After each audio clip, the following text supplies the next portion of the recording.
Welcome to Ashchand Academy. My name is Aditya and you're watching these videos related to books written by Lakshmi Singh and Manjeet Kaur for class 10th biology. So if you are class 10th student and studying biology, then these videos are for you.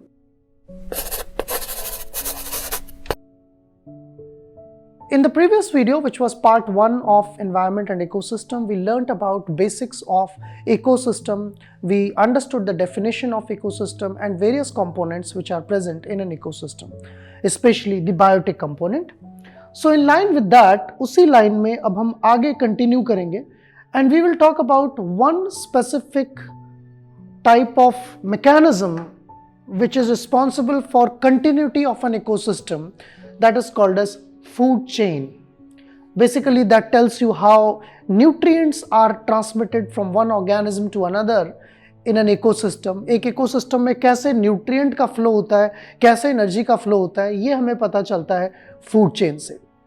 So technically defining, anything that we eat is called food. हम जो भी खाते हैं जिंदा रहने के लिए वो food है. Food में energy होती है और food की energy जो है वो एक ऑर्गेनिज्म से दूसरे ऑर्गेनिज्म में ट्रांसफर हो सकती है. जैसे हमें अगर हम वेजिटेबल्स खा रहे हैं, राइस खा रहे हैं, तो उससे हमें एनर्जी मिल रही है. वो एनर्जी ओरिजिनली कहाँ से आई? वो ओरिजिनली एनर्जी जो थी वो प्लांट्स ने स्टोर की. कौन सी एनर्जी? सन की एनर्जी, सोलर एनर्जी को उन्होंने स्टोर किया. स्टोर करके वो केमिकल एनर्जी के फॉर्म में उन्होंने अपने अंदर रख लिया. हमने जब वो खाया तो वो केमिकल एनर्जी हमारे शरीर में आई और हम उससे बहुत सारे डेली के जो लाइफ प्रोसेसेस हैं उनको पूरा करते हैं. Same is true with carnivores. Carnivore जब किसी दूसरे एनिमल को खाते हैं तो उस एनिमल के अंदर की स्टोर्ड एनर्जी उन ऑर्गेनिजम्स में आ जाती है. तो सक्सेसिवली इस एनर्जी का जो फ्लो है, फूड तो फ्लो नहीं हो सकता, लेकिन फूड के फॉर्म में जो एनर्जी का फ्लो है, that sequence is defined as a food chain. अगर आप स्पेसिफिक डेफिनेशन देखें तो the sequence of living organism in a community in which one organism consumes another to transfer food energy is called a food chain. इसी process को, इस unidirectional flow को हम क्या कहते हैं? फूड चेन कहते हैं. और बेसिकली इसको अगर सिंपल वर्ड्स में देखें तो एक लिस्ट है अबाउट हु ईट्स whom. कौन किसको खाता है, कौन ऑर्गेनिज्म किसको कंज्यूम करता है, उसकी एक लिस्ट को, एक सिक्वेंशियल लिस्ट को हम फूड चेन का नाम देते हैं. If we go at the next page, अगर हम अगले पेज पर जाएं तो हम typical examples देखेंगे कुछ food chain का. If we look at a basic food chain, which you can also see in this animation, आप यहाँ पर animation में भी देख सकते हैं कि normally कहीं पर भी किसी भी जगह आप देखते हैं कि grass grow हो रही है. तो ecosystem का कौन सा part है grass? It is a producer. And that grass is eaten by whom? Deer. हिरन जो है उस घास को खा रहे हैं. और फिर हिरन को कौन खा लेता है? लायन और टाइगर, ये हिरन को खा लेते हैं. तो इसमें क्या हुआ, आपने देखा कि जो सनलाइट से प्लांट ने एनर्जी स्टोर की, that energy was transferred to deer and energy of the deer was transferred to lion. So this is a sequential flow of energy which you are seeing in this animation and it is called as food chain. इसी को हम food chain कहते हैं. Similarly, we can talk about some other type of ecosystem, like maybe we are talking about pond ecosystem. Then we will have few other things. For example, pond ecosystem or maybe a marshy area ecosystem where there will be lot of insects and frogs. So वहाँ पर क्या है? वहाँ पर भी छोटी छोटी grass उगी हुई है. उस ग्रास को इंसेक्ट खा रहे हैं, जैसे कि ग्रास होपर.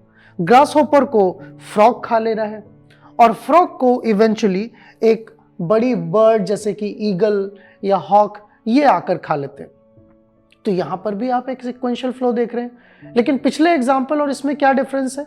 पिछले एग्जाम्पल में केवल 3 लेवल्स थे, प्लांट, डियर एंड लायन. यहां पर 4 लेवल्स हैं, grass, grass hopper, frog and a bird. So food chains can sometimes be shorter, sometimes be longer. कभी वो छोटी हो सकती है food chains, कभी बड़ी हो सकती है, but they will not be too large. Not like 10 steps in a food chain, because at every step there is loss of some energy. And if it is too large, अगर ये बहुत लंबी हो जाएगी, then at the end the top consumer has to eat a lot of food to maintain that energy, which will not be balanced according to the basic daily needs and life balance. So food chains are not very large, but they can still very in the length, वो length में very कर सकती हैं। कुछ और examples यहाँ पर आप देख सकते हैं फूड चेन्स के, like you can see here an example from grassland. वहाँ पर प्लांट्स हैं, प्लांट्स में छोटे छोटे इंसेक्ट हैं, वॉर्म्स हैं जो प्लांट को खाते हैं। उन वॉर्म्स को चिड़िया खा जाती हैं, कई बार चिड़िया को बिल्ली खा जाती है।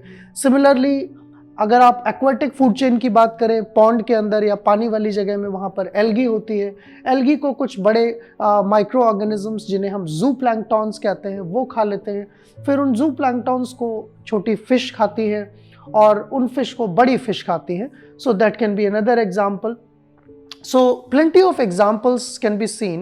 Now sometimes we will find that food chains, जो हमने example देखा कि एक सीधी लाइन में food chain है, ऐसा ज़रूरी नहीं है कि एक food chain हमेशा जिस फॉर्म में है उसी फॉर्म में रहेगी। जैसे कि आप यहाँ एग्जाम्पल देख रहे हैं दो फूड चेन का। ग्रास, उसको डियर ने खाया, हिरन ने घास को खाया और हिरन को लायन ने खा लिया। लेकिन ऐसा भी तो हो सकता है कि ग्रास को डियर ने खाया और डियर को जैकॉल ने खा लिया या हाइना ने खा लिया। तो अब एक ही टाइप की food chain, it is connected with different top consumers.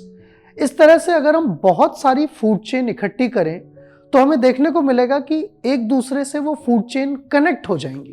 कैसे कनेक्ट हो जाएंगी? If you look here you will be able to recognize that how food chains can connect with each other. This is a wonderful example. You have plants are being eaten up by either grasshopper or bird or mice or rabbit, and top consumer like hawk might eat rabbit or mice might be eaten by a snake. Birds might also be eaten by a hawk.